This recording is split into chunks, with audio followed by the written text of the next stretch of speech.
Assalamualaikum warahmatullahi wabarakatuh.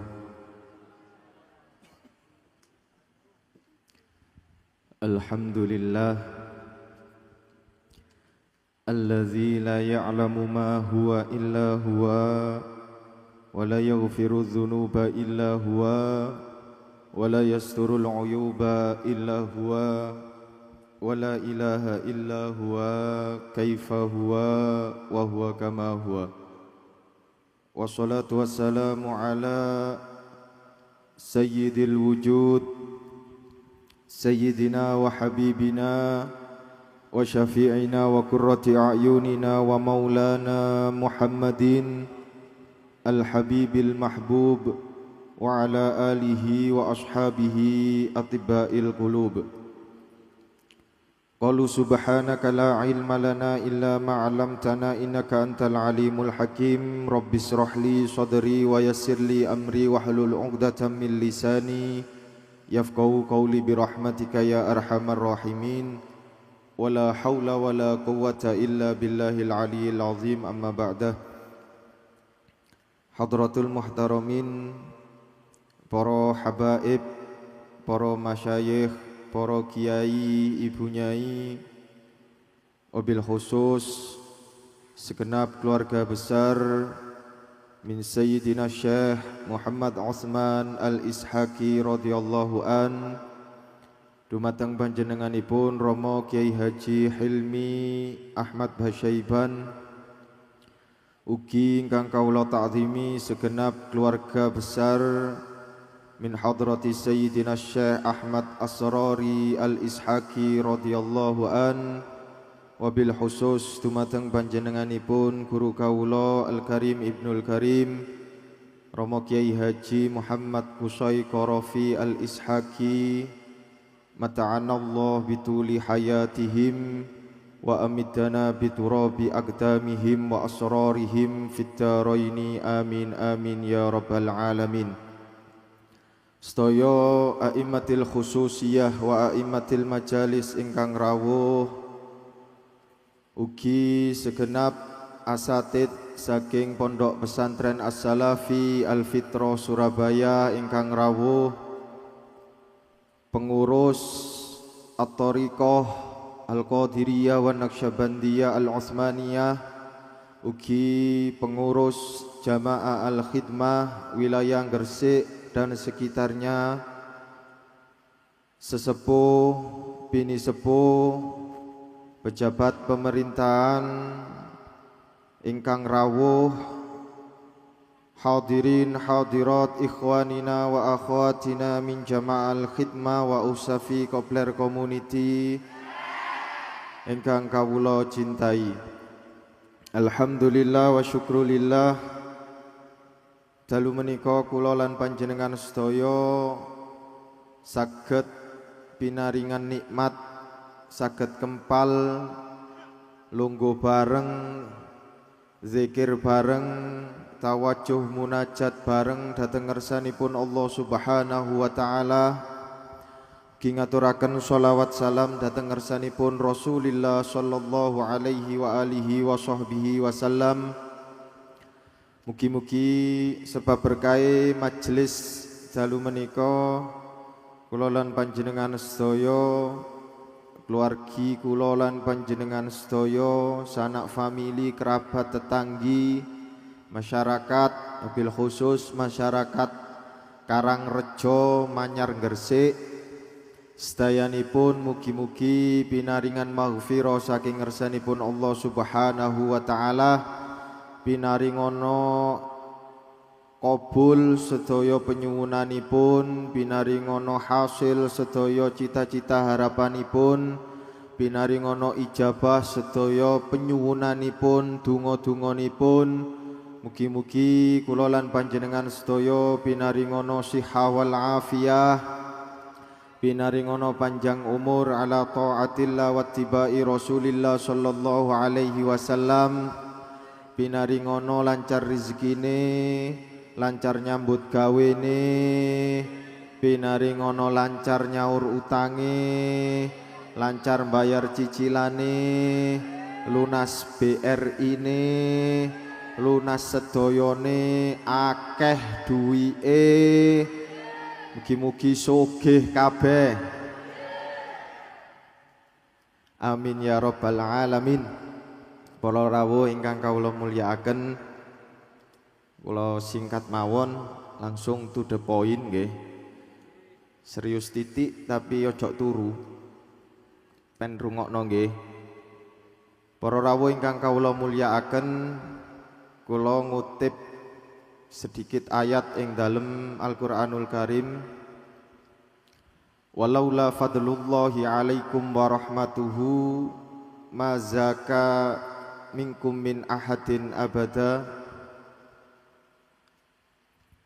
Ringkesipun lek gak krana anugrah, lek gak krana pitulung saking ngersanipun Allah Subhanahu wa taala, lek gak krana jembare rahmatipun Allah Subhanahu wa taala, lek gak krana welase Gusti Allah, mazaka minkum min ahadin abada, gak bakalan awakmu mampu dadi wong sing bersih, gak bakalan mampu awakmu dadi wong sing suci, gak bakalan mampu awakmu dadi wong sing mulya.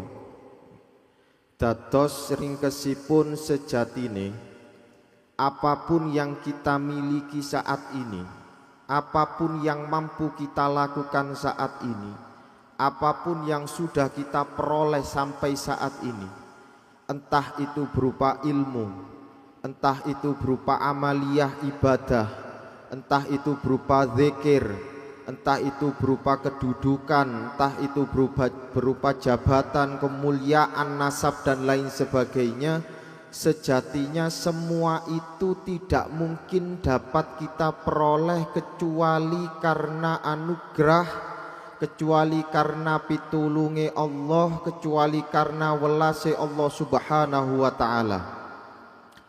Maka ketika kita sudah menyadari bahwa itu semua hanya karena pertolongan, hanya karena anugerah, hanya karena rahmat dari Allah Subhanahu wa taala, maka apa yang bisa kita banggakan dari itu semua? Akeoh ilmune, akeoh zikire, akeoh ibadahe, dukuro jabatane, mulya okoyo opo awakmu ing dalem mata masyarakat dan orang-orang sekitarmu, maka jangan jadikan itu semua sebagai sesuatu yang bisa membuat kita lupa diri. Kembalikan, sendekno, balekno iku kabeh, bahwa sejatinya kita tidak mungkin bisa meraih itu semua kecuali karena anugerah dari Allah Subhanahu wa taala.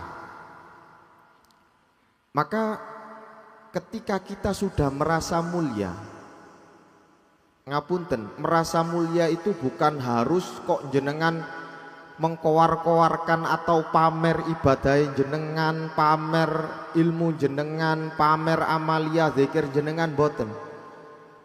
Terkadang ada sifat-sifat merasa mulia di hati kita yang sering kita anggap remeh dan kita sepelekan, bahkan tidak kita sadari.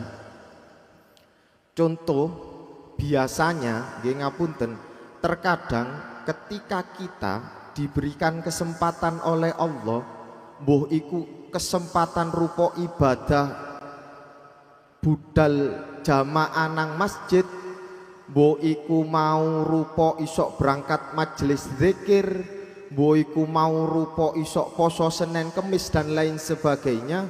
Ketika kita bisa meraih atau melaksanakan itu, terkadang tanpa kita sadari, mulai teko masjid mari jamaah, klunuk-klunuk mulai ketok tonggone nang ngarepo marokokan tengak-tengok ambek dulinan HP.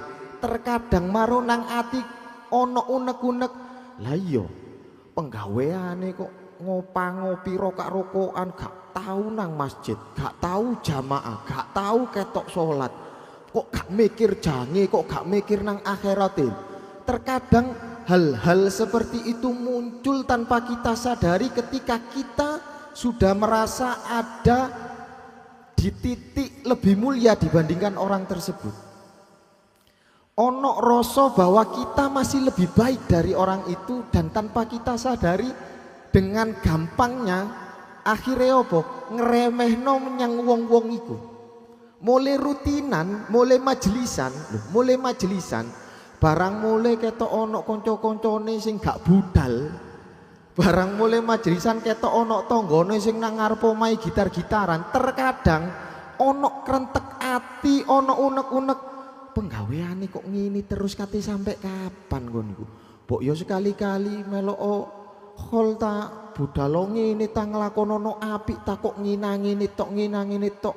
Opo gak wedi konjange nang akhirat. Terkadang bisikan-bisikan atau sifat merasa seperti itu tanpa kita sadari kita sudah merasa lebih mulia dibandingkan orang tersebut.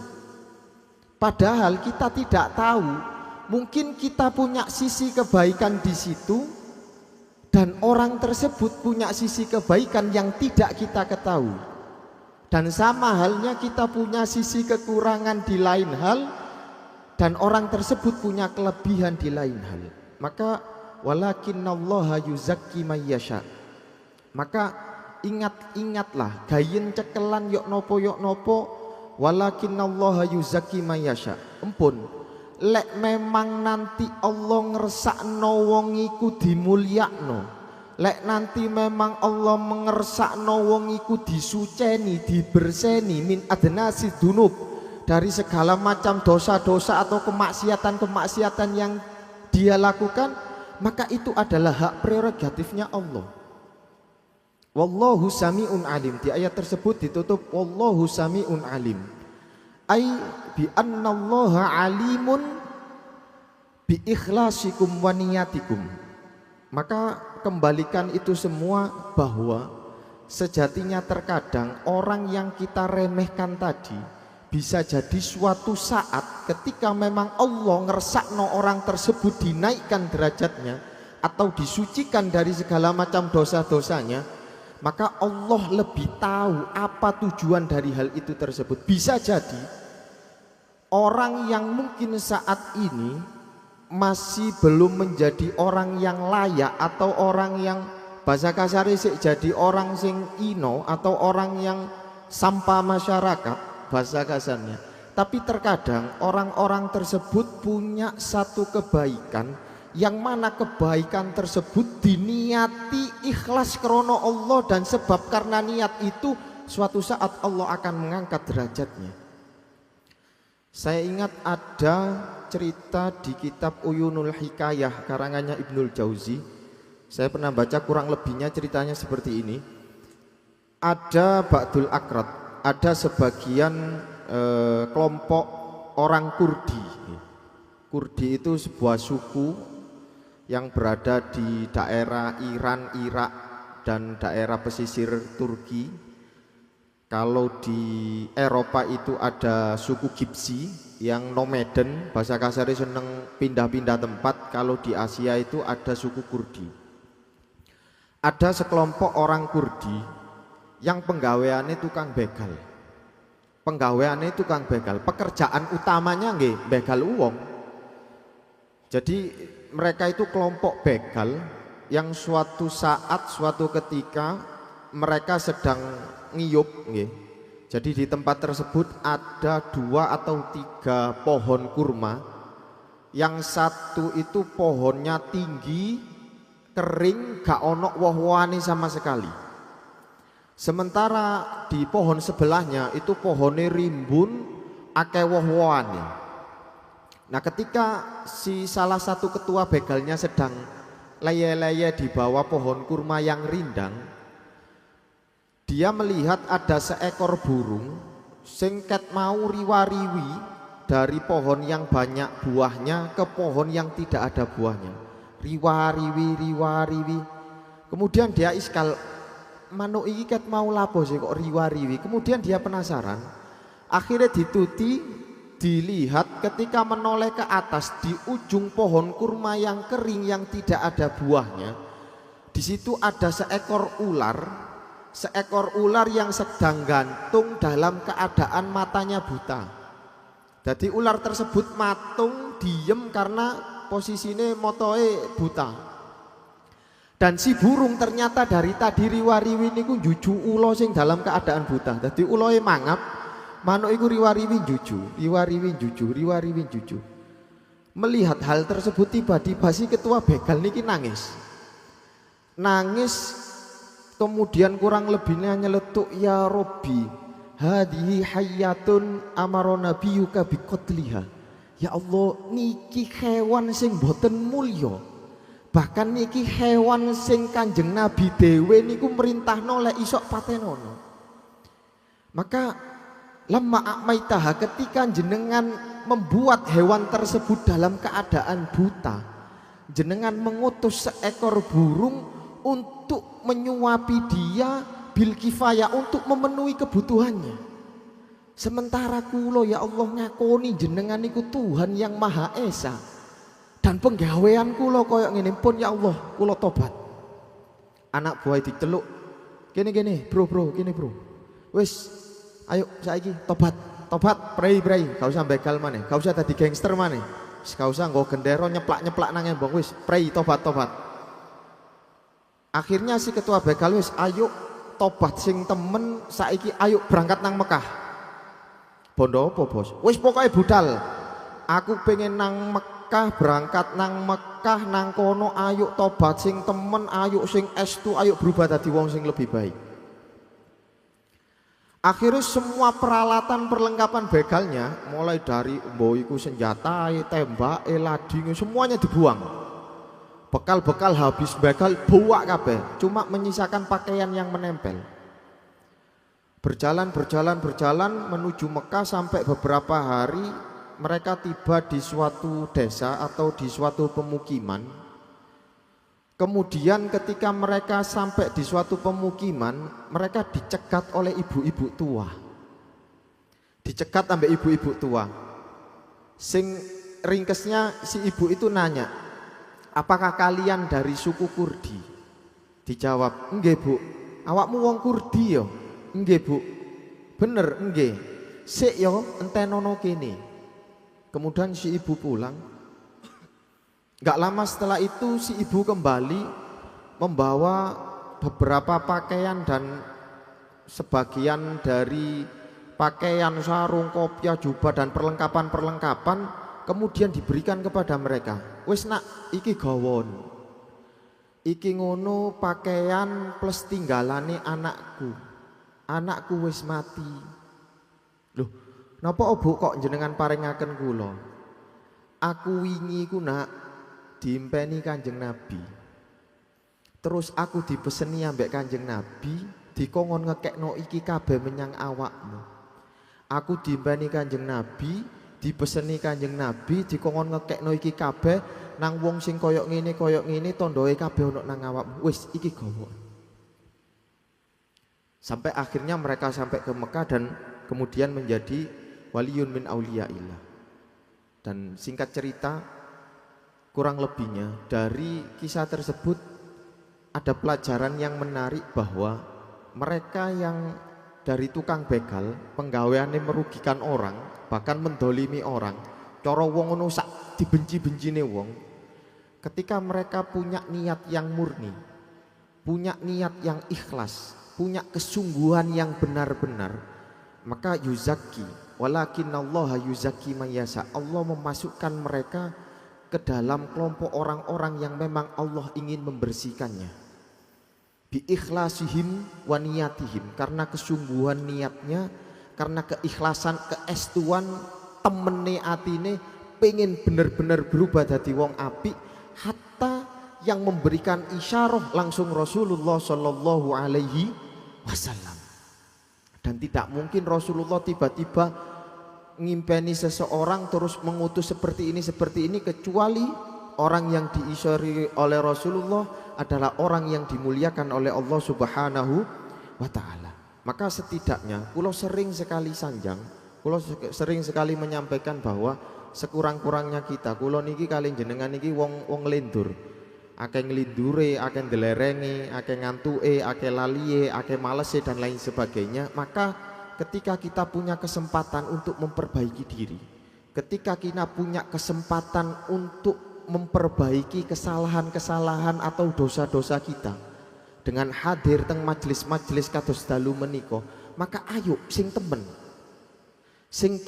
toto niatmu. Lek wis noto niatmu ketika wis lungguh nang majelis, ayo sing anteng. Lek wis anteng ayo toton blajaro estu.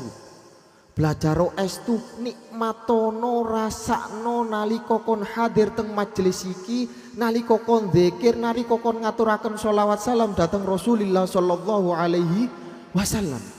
Karena kita tidak pernah tahu, siapa tahu karena sebab kesungguhan niat kita atau karena ono estu temen nalika hadir teng majelis niki, kula kali jenengan niki kecipratan sirri nure para guru-guru sehingga kula lan panjenengan sedaya dimasukkan oleh Allah Subhanahu wa taala dalam kelompok orang-orang yang dipilih Allah untuk diangkat derajatnya, untuk disucikan dari segala macam dosa dan kesalahannya. Amin Allahumma amin. Pun nggih. Cukup. Nggih. Mugi-mugi pinaringan manfaat, mugi-mugi pinaringono jembar atine, pinaringono tenang fikirane, pinaringono saged estu ing dalem derek dateng para guru-guru, mugi-mugi pinaringono husnul khotimah ma'anaili syafaatil uzma mir Rasulillah sallallahu alaihi wa alihi wasallam. Amin amin ya rabbal alamin. Semanten ingkang saged kawula aturaken, kurang lebihnya mohon maaf yang sebesar-besarnya. Ihdinas siratal mustaqim. Assalamualaikum warahmatullahi wabarakatuh.